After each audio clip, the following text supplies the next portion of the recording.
This is going to be a video tutorial on how to enable or disable dark mode on the Reddit app using an iOS device. I will be using an iPhone for this. Let me jump over to my iPhone here. I am on my phone now and I have the Reddit app opened up. To enable or disable dark mode, first thing you want to do is go to your little profile icon in the upper right hand corner. Tap on that. Then you want to go down to the bottom where it says Settings and tap on Settings.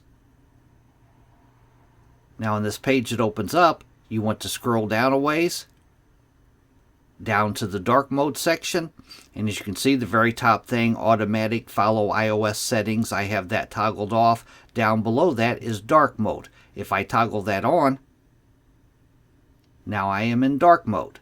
Down below that, you could choose a light theme mode or a dark theme mode, but the main part is right up here, dark mode.